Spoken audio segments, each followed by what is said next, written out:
play it safe. I might play a little dirty someday. And I'm following fate. They say I'm the chosen one. Vamos! Para mais um painel do nosso segundo Summit Gestão 360 Graus em Finanças e Investimentos, que a gente está trazendo só fera para falar sobre gestão, sobre finanças, sobre os investimentos. Quero aqui agradecer a Fire, que é o local que a gente está fazendo essa produção, esse evento, um local com espaço magnífico. Depois a gente vai botar os bastidores para que vocês possam conhecer uma estrutura. Cabem 400 pessoas aqui. Esse painel aqui tem... Fala aí, Gustavo. Repete aí para mim o tamanho desse negócio aqui. 20 metros. É quanto por quanto? 10 por 2. Isso é gigante. Não é LED não, como é que é? Não, mas você falou que é Ultra Mega Blaster. Ultra Light, Mega Blaster, isso é das galáxias, lindo, né? Muito bacana. E você pode fazer o seu evento aqui, tá? Então entre em contato, equipe, coloca aí o QR Code de alguma coisa, do site, do WhatsApp, do contato aí do time da Fire, que fantástico. Recepção, tem tudo pronto, coffee break, tudo pronto. Eles trazem um evento ele prepara tudo para você fazer o evento aqui, tem uma sala de podcast aqui bacana. Então, vale muito a pena fazer um evento. Dia 21 de outubro, se tudo correr bem, é um sábado, de 10 às 18, a gente vai ter o terceiro Summit, Gestão 360 Graus de Finanças e Investimento, aqui, que vai ser híbrido. Cabem 400 pessoas aqui e mais o online. A gente vai trazer bastante gente, alguns vão repetir, quem tiver vai estar junto com a gente mais uma vez, para a gente levar esse conhecimento aqui. Você que é do Rio ou que não seja do Rio, vem para cá que vai ser sensacional. Tem hotéis aqui do lado, a estrutura é magnífica, vale muito a pena. E a Green, que é uma plataforma completa para estruturar o seu curso online. Nós temos a UCG 360, é a Universidade Corporativa de Gestão 360 Graus, que é www.ucg360ead.com.br. Meu time, coloca aí, por favor, o QR Code e o link na descrição para você acessar. E tem 32 cursos. Esses 32 cursos da nossa Universidade Corporativa, Gestão 360 Graus, a gente está, aos poucos, levando para a Green, que é uma plataforma com a taxa menor, a metade do que a outra que a gente utiliza, que é uma ótima plataforma, mas o diferencial da Green é taxa pela metade e suporte presencial personalizado. Eles estão, inclusive, ajudando a gente na migração, a equipe dele fazendo a migração da nossa plataforma, de uma plataforma para outra. Impressionante a qualidade e a atenção do time do Agreen. Então, quero agradecer aqui todo o time, agradecer especialmente o Gabriel Rockenbach, que vai estar com a gente aqui nesse evento, junto com o Yuri, da Fire, que o Yuri Barbosa, que a gente vai falar sobre a plataforma, falar sobre como você criar o teu curso de educação financeira, a sua estrutura de educação financeira e de investimentos. O Yuri vai falar sobre como você fazer venda para altos executivos, né? Ele é especializado, ele forma vendedores close. Então, esse agradecimento aqui para os nossos patrocinadores. E nada mais, nada menos, a gente vai trazer para esse encontro, esse painel, o meu grande amigo, é um cara que eu conheço há um determinado tempo, mas a impressão que eu tenho é que eu conheço ele há uns 50 anos. Né? É impressionante a conexão que eu tenho com esse fera, que é Ricardo Pisa. Vem pra cá, meu amigo. Ain't nothing gonna stop this. Ain't nothing gonna stop this fire. I was born to be making history. Something greater, something higher. Ain't nothing gonna stop this fire.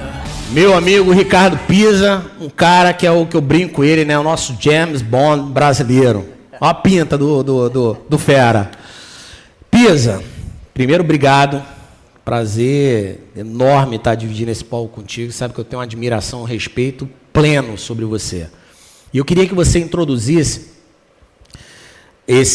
Introduzisse, tá certo? Fizesse a introdução. Né? Introduzisse. Tá certo, gente? Tá, né? Falei errado, Flavinha? Não, né? Tá certo.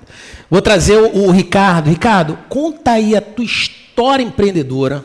Quem era o Ricardo alguns anos atrás e quem é o Ricardo Pisa hoje?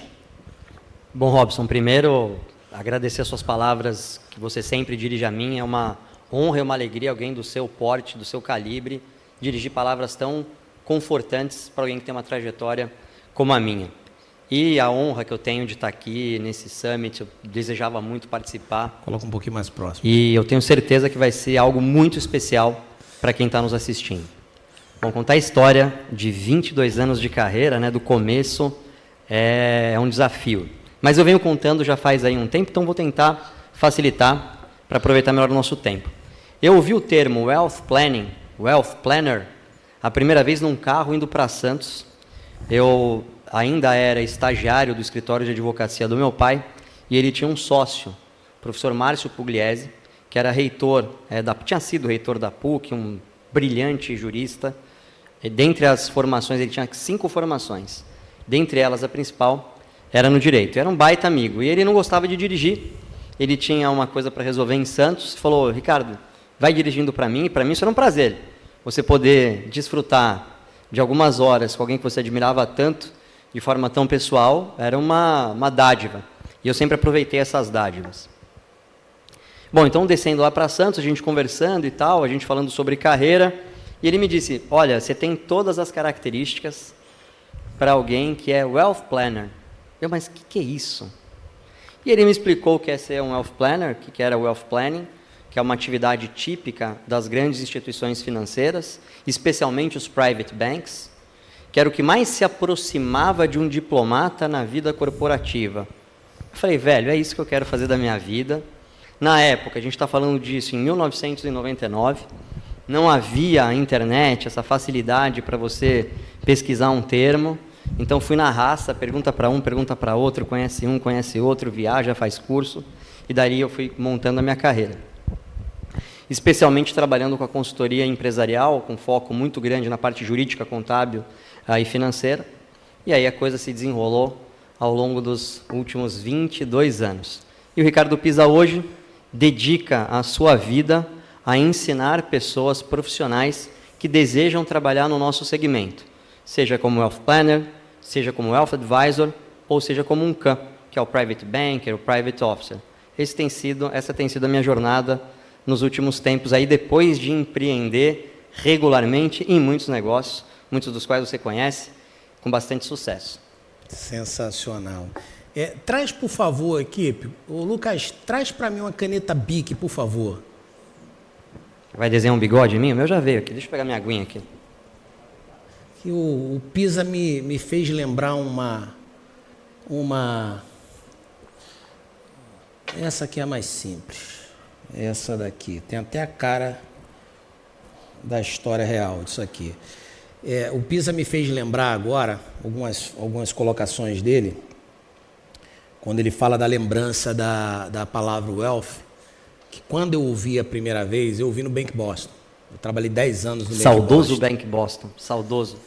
E eu tive uma experiência curiosa, quando eu entrei na sala do diretor, que eu não tenho mais contato com ele, ele não aparece nas redes sociais. Emanuel Fontes Amor é o nome dele. O cara unânime. Era dos diretores ao flanelinha, a servente, a dona Maria do cafezinho, adorava o cara. E eu entrei na sala dele, fui fazer uma determinada coisa, tal, e quando eu saí, ele pediu para Lourdes, que era a secretária dele, me chamar. Aí ela veio, entrou no elevador, Robson, vem cá que o Manuel está te chamando de volta. Então eu voltei, ele, devolve minha caneta. Aí eu falei assim, que caneta? A caneta que você me pegou. Eu falei, não, eu trouxe essa caneta aqui, tu peguei a caneta. Não. E eu nervoso, né, o cara, o diretor, eu estava pouco tempo dentro da empresa, um mês, 2 meses, eu trabalhei 10 anos lá. Eu tinha 18 anos quando entrei lá. E aí ele era uma caneta Bic. E aí eu falei assim, não, essa caneta. Ele, não, essa é minha. A sua você deixou aqui. Eu falei, me desculpa, tal, entreguei. Aí saí. Aí ele, volta aqui. Eu vou, senta aí, por favor. Aí eu sentei. Ele falou, você sabe a diferença dessas duas canetas? A dele e a minha. Eu falei, a minha é mais nova que a tua. A tua está toda puída aqui, toda... Ele falou, qual o valor dessa tua caneta? Eu falei, R$1, um cruzeiro, real, não lembro qual era a moeda da época, não, um cruzeiro, R$1. Eu mostrei para ele. E ele falou, e essa minha aqui? Eu falei, a sua vale menos, né? Uns 90 centavos aí, que está mais gasta do que a minha, acabou a carga aqui e tal. Aí ele pegou outra caneta e falou assim, e essa daqui? Qual é o preço dessa caneta? Eu falei, $2.000. Aí ele, você está sabendo, né? E essa, R$1. Eu falei, na época o dólar era 1 para 1. E aí ele falou assim, qual é o valor dessa caneta? Eu falei, $2.000. E essa, 1? Eu falei, não, estou falando valor. Eu falei, perguntei para você primeiro o preço. Agora qual é o valor? E aí eu fiquei batendo na tecla. Ele falou, pois bem, essa caneta aqui, pega essa caneta, você sabe que caneta é essa, né? Aí ele me deu assim, né? Uma Montblanc. E você quer trocar essa caneta comigo? Aí eu falei assim, querer eu quero, né? Vai que. Ele falou, então pode ficar com essa caneta para você. E devolve essa minha outra caneta.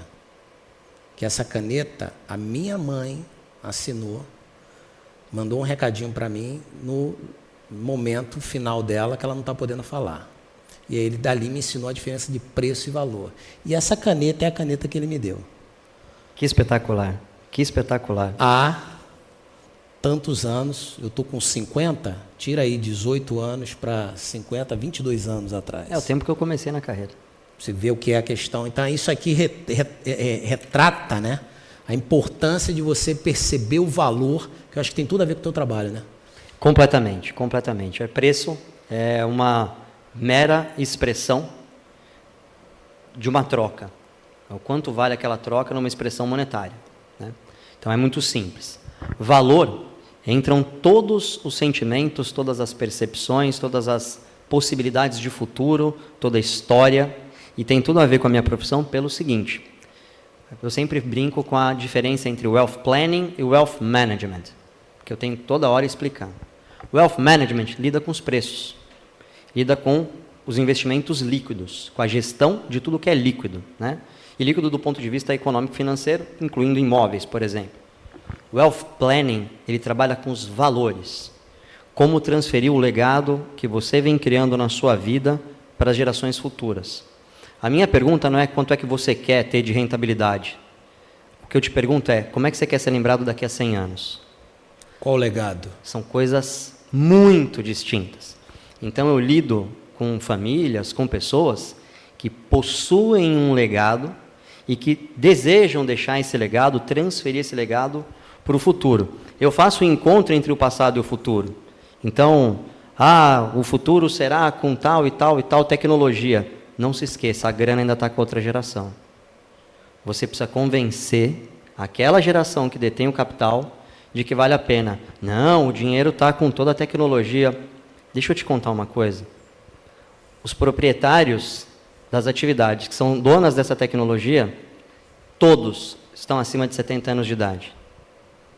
Todos eles têm uma forma de enxergar o mundo e o futuro de uma outra maneira. Então, é aí que a gente faz a conversa. E o que você falou da caneta, né, esse exemplo, ele é fantástico. Você trocaria a caneta que a sua mãe escreveu, as últimas palavras a você, por uma Montblanc, uma Aurora, seja lá qual for a marca de caneta? O que acontece hoje é que as pessoas muitas vezes trocam e acham que fizeram a coisa mais inteligente do mundo. É uma perda de valor. Ele teve um ganho de preço, olha que cara oportunista, mas ele perdeu o valor. E esse valor que é essencial na minha carreira. É enxergar isso, enxergar o que as pessoas em geral não veem, não olham. A gente não sabe, é incrível, cara, as coisas que eu já vivi. Às vezes o desejo de um pai, de um avô, lá na aurora da sua vida, no final, são coisas tão simples, mas de um valor tão profundo. E está todo mundo preocupado com a divisão, como vai ser, como é o patrimônio. E aí você vai escrever uma carta de transferência de patrimônio, as exigências desse patriarca ou dessa matriarca estão quase todas ligadas a valores. Impressionante, né? Impressionante. Sensacional. Pisa, fala para mim qual a diferença, você já falou e eu quero que você reforce aqui para deixar bem claro. Qual a diferença entre o Wealth Management e o Wealth Planning? Muito legal, muito bacana essa pergunta. Management é gerenciamento. Então, é aquele trabalho mais focado na execução, né, no cotidiano da transferência do Asset Allocation. Então, a gente entendeu que essa família está super alocada num determinado ativo e precisa aproveitar uma oportunidade em outro. A gente precisa fazer um investimento correlacional, descorrelacional, de correlação negativa. Precisamos tirar o peso daqui e colocar ali. Esse é o Wealth Management, tá certo? Quando a gente fala de Wealth Management, a gente está falando de contas, evidentemente, mais elevadas, de famílias com maior poder aquisitivo. O Wealth Management, ele, de certa forma, está dentro do Planning, que é o planejamento. Então, no Wealth Planning, a gente trata também das questões não líquidas, de investimentos não líquidos. E a gente não fala também exclusivamente só de investimentos. A gente fala de sucessão, de proteção patrimonial, de educação de sucessores, né? Nas fórmulas de transferência de cultura. A gente fala de investimento offshore. Então, o planning, ele planeja a transferência segura e econômica de patrimônio para as próximas gerações. A gente chama de patrimônio lato sensu, enquanto que o management faz o patrimônio stricto sensu. Sensacional. Um detalhe aqui, pegando a fala do Pisa, quando ele fala em asset allocation, que é uma coisa que a gente tem um diferencial na Corporate Investimentos, né? O nosso o nosso primeiro diferencial está aí. No Bank Boston, depois eu fui o diretor da Coldwell Bank, que é uma empresa, né, norte-americana que tem expressão e atuação em 54 países, tem 3.500 escritórios, 100 mil advisors, financial advisors espalhados, né, eles têm uma história de 108 anos. Eu fui diretor deles aqui no Brasil e revi exatamente esse conceito que eu aprendi lá no Bank Boston, que é o ponto de partida na hora que a gente vai fazer uma assessoria de investimentos. Quando a gente vai fazer uma assessoria de investimento, Pisa, o primeiro ponto que a gente faz é qual é o teu perfil de investidor? Conservador, moderado, arrojado.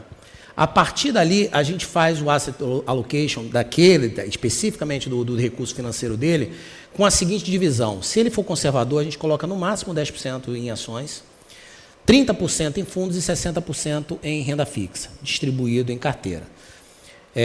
Na concepção, isso pessoa física, né? Porque o nosso foco é assessoria PJ e PF Wealth. PJ é, obviamente, pessoa jurídica, né? E aí é todo renda fixa com liquidez imediata. Né? Liquidez imediata é pedir hoje, resgata hoje mesmo, ou então até amanhã. Em alguns casos até D+5, a gente pode fazer uma carteira um pouquinho diversificada nessa questão do prazo de D+1, D0, D+5. Em alguns casos D+15, né? Porque não precisa também ter liquidez imediata para todo o montante. E a gente orienta o empresário a ter, no mínimo, o faturamento dele anual no seu reserva, como fundo de reserva para emergência da empresa. E a gente vai para o PF Wealth, que são os seus executivos, diretores, né, conselheiros, acionistas, e a gente faz abertura de assessoria de investimento pessoa física para quem tem mais de R$1 milhão. A gente desce, a gente pode atender os funcionários também, com o programa de educação financeira que a gente tem, para levar os funcionários, a gente entra com uma série de outras soluções. E aí, no caso do moderado, a gente utiliza até 20% de ações, 30% de fundo e 50% de renda fixa. Arrojado, até 30% de ações, 20% de renda fixa e 50% em fundos. E a gente faz a distribuição na nossa plataforma. A gente está, para você ter ideia, Pisa, com mais de 2.000 tipos de ativos de investimentos. Renda fixa, BDR, offshore, fundos, ações, que para quem tem interesse, acessa aí. Coloca aí, pessoal, QR Code na tela e na descrição, www.corporateinvestimento360.com.br, você abre a conta sem custo, sem tarifa e com a nossa assessoria de investimentos gratuita. Pisa, por que esse mercado e ainda está pouco explorado no Brasil? Excelente pergunta. Bom, primeiro, porque o Wealth Plan estava restrito a uma pequeníssima camada da nossa população. Então, a gente tem poucas pessoas milionárias ou ultramilionárias, tá certo? E, naturalmente, quando você tem uma demanda menor, a oferta de serviços também é menor. E para você, imagina, num campo tão fechado, para você conseguir ter algum tipo de destaque é muito mais difícil, né? As barreiras de entrada da profissão e da nossa indústria são muito altas.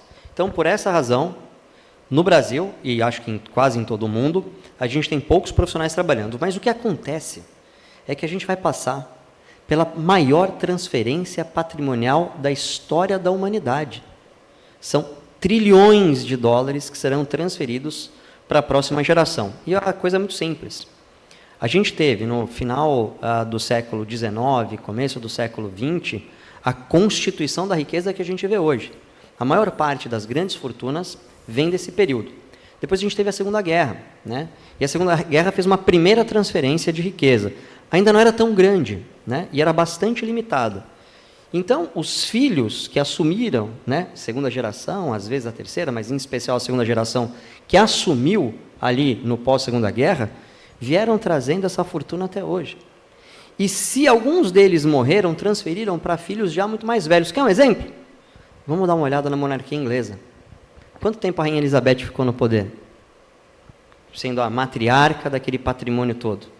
Transferiu agora para o novo rei, o Charles, que já tem quantos anos? Então, logo em breve vem outra sucessão. E o Charles, ele vai assumir uma fortuna muito maior do que a mãe assumiu. É incrível o que vem pela frente. Então, agora, a gente precisa, é uma questão de necessidade, virar uma demanda tão gigantesca que você precisa de uma oferta de serviços de nível e em quantidades suficientes para atender todo esse tamanho de população.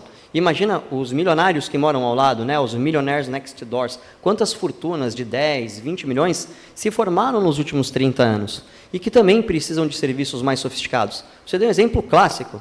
No seu sistema de diversificação, a medição de risco tem quantos perfis? 3. No Wealth Planning a gente tem 8 medições e ela não é esgotativa. Eu dependo de um KYC profundo. Eu vou saber até se o cara gosta ou não de animais de estimação. Qual é o nome do animal de estimação dele? Para ver como funciona a mentalidade dele, né? O mind over money. Como é que funciona a cabeça dele sobre o dinheiro, sobre o patrimônio, sobre os valores culturais, pessoais. Então, tudo isso a gente leva em consideração para formar um perfil de risco do nosso cliente. Ele é mais alocado em empresa? Boa parte é. Ele é mais alocado em imóveis, em investimentos exóticos? Ele gosta mais de investimentos alternativos? O que são investimentos exóticos? Investimentos exóticos são, vocês estavam falando aqui de NFT, é um investimento exótico, não tem regulação global, é uma especulação enorme e não se sabe se ele efetivamente vai ter mercado. Ele tem um mercado eruptivo e depois a gente não sabe se ele tem sustentação, isso é um investimento exótico. Algumas coleções são investimentos exóticos. Então, coleção de carros antigos.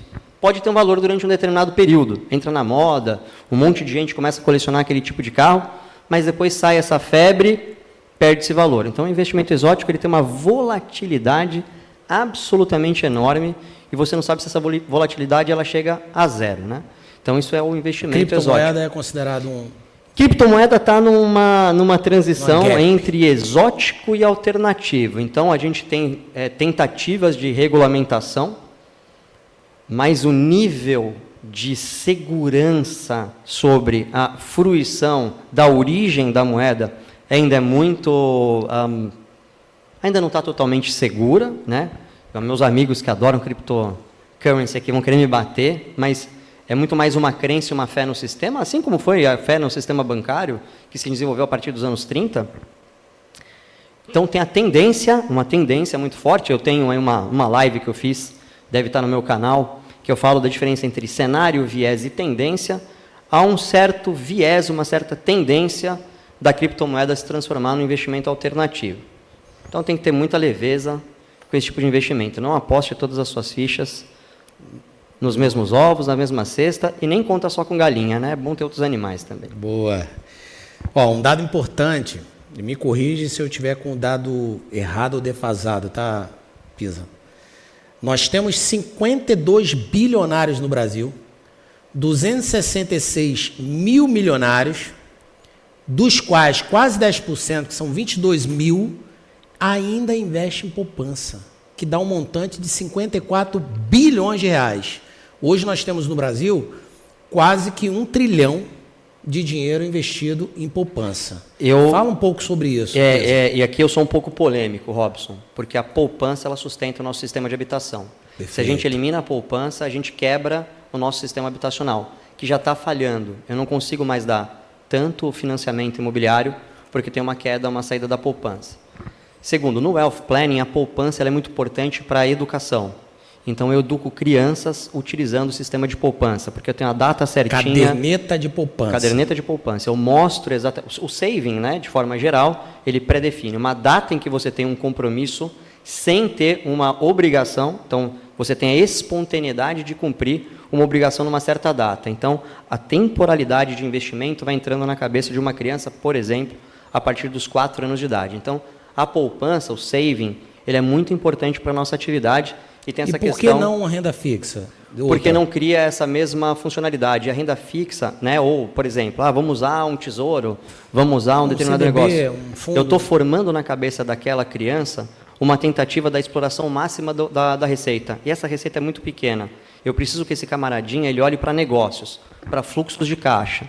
Então, esse treinamento vem num período posterior. Eu preciso que ele entenda juros simples antes dos compostos, né? Então, é tudo uma questão... Deixa eu voltar aqui à pergunta, que eu não entendi.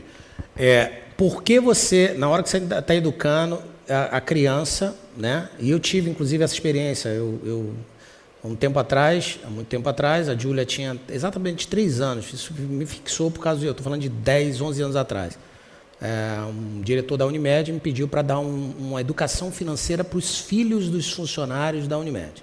Falei, como é que eu vou falar de educação? Aí pesquisei isso, aí achei lá em Singapura um programa que mudou o resultado do país com educação financeira. Mas vamos lá, vamos entender Singapura. Singapura é uma cidade. Perfeito. É desse tamanico. O taxista te vende offshore. Exato. Então, o nível de cultura é diferente. Mas não era. Era. Ele sempre foi um hub de negócios. Então, ele sempre transitou. A gente precisa entender isso com bastante clareza. Isso é muito importante para aquilo que a gente leva. Se a gente fala de classe média, se a gente fala do meu filho, do seu filho, das pessoas entrando no nível de riqueza, é óbvio que a gente tem que explorar dele o máximo que a gente precisa obter de qualquer recurso, de qualquer ativo. Mas eu vou te dar um exemplo, tá? Uma vez eu atendi um fazendeiro de laranjas. E eu, muito novo, falei, mas o senhor tem aqui uma pancada de dinheiro na poupança, a gente pode ter uma rentabilidade. O cara tinha uma lucratividade de 25% ao mês plantando laranja. Falei, meu filho, deixa o meu dinheirinho aí. Ele tem uma sensação. E aí eu fui perceber o quanto que cognitivamente é importante o investimento. É preferível que ele guarde do que ele não guarde, do que ele tenha essas sensações. É mais fácil eu fazer ele projetar mais rentabilidade com a laranja dele, então Perfeito, encontrar uma toxina melhor, mais barata e tudo mais. Então, mas de novo, quando a gente fala de classe média, classe em crescimento, pessoas em crescimento, sem dúvida nenhuma que do ponto de vista de investimento, é o pior classe em termos de retorno. Rentabilidade. Legal. E aí eu tive essa experiência que foi ver o estudo lá de Singapura, né, a cidade, todo o país em volta do crescimento econômico em função de uma projeção de educação financeira a partir de crianças, exatamente o que você falou, 4 anos. E a Júlia estava com 3 anos, eu comecei a implementar essa educação financeira. Aí volta a minha dúvida. Por que não entrar com a educação financeira para a criança, ao invés de uma poupança, por exemplo, usar um fundo de renda fixa, um ativo de renda fixa que rentabiliza mais do que o dobro da poupança? Essa pergunta é sempre feita. Qual foi a sua justificativa agora para tentar me convencer? Porque retorna o dobro. Eu não quero ensinar rentabilidade. Quando eu vou ensinar, por exemplo, por que eu não ensino primeiro a multiplicação para uma criança? Por que primeiro eu ensino a adição? É tudo um processo concatenado. Entendi. De simplicidade, de concatenação, de entender a importância do tempo, de não haver ansiedade. A única coisa que eu quero é o cumprimento do compromisso. Entendi. Mas eu não preciso usar a poupança. Eu posso usar qualquer sistema de saving. Perfeito. Qualquer sistema de saving. Maravilha. É loucura, né? Ficou claro? Não. Ficou claro. Ficou claro. Faz todo sentido. Primeiro você tem que engatear para andar e depois exatamente isso. Perfeito. A pressa que as pessoas... Imagina, né? Eu tenho uma profissão que eu tenho que atravessar 100, 200, 300 anos. Então, a maneira como eu enxergo a velocidade das coisas, ela é diferente. Legal. Eu tenho que entender a cultura do cara, se ele já é um cara avançado, se ele não é. Eu preciso ensinar devagar. Então, dá trabalho. Isso que você está colocando é interessante. Eu estava jogando... A Júlia está com quantos anos? 13. Fantástico. 13. E ela tem uma noção clara de dinheiro, impressionante. Desde pequenininho eu dava o cartão, uma senha para ela fazer, transacionar, ela escolher o melhor custo-benefício, ela traz... Você lembra que o Itaú tinha um programa, o Itaú First Conta?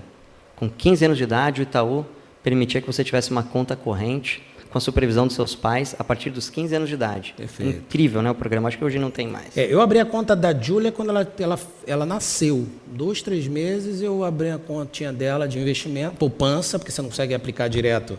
Eu fiz a poupança para fazer a transferência da conta de investimento dela. E venho sempre colocando um valorzinho para ela, mês a mês, para quando ela tiver 21 anos, ela ter uma condição projetada para a pós dela, MBA, estudo, comprar um carrinho, uma casinha. Tem um ponto inicial, né, um pontapé inicial na vida dela. Já fez a financeira. carta de como funciona, como é que ela pode liberar, quais são as penas se ela não cumprir determinadas regras? Então a gente precisa conversar. Claro. Maravilha. A hora que você quiser. Maravilha. Maravilha. E aí eu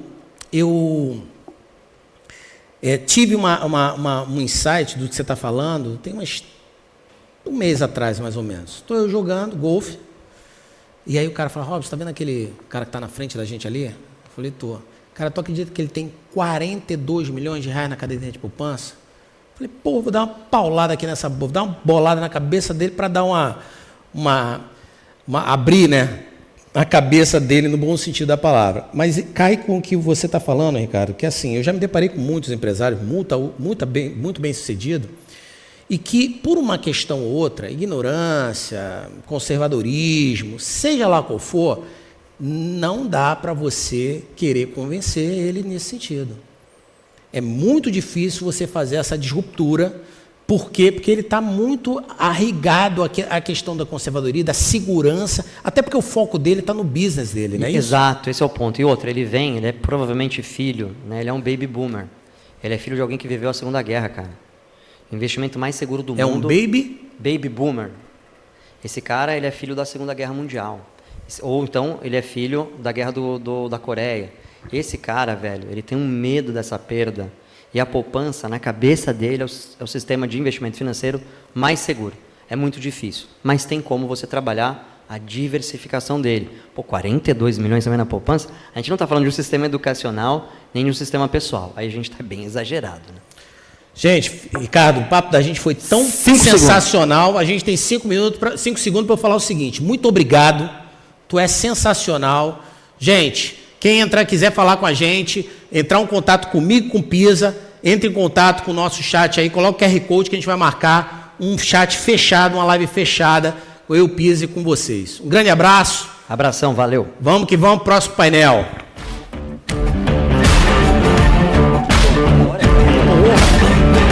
Cara, que maneiro. Now I've never been home to play it safe. I might play a little dirty someday.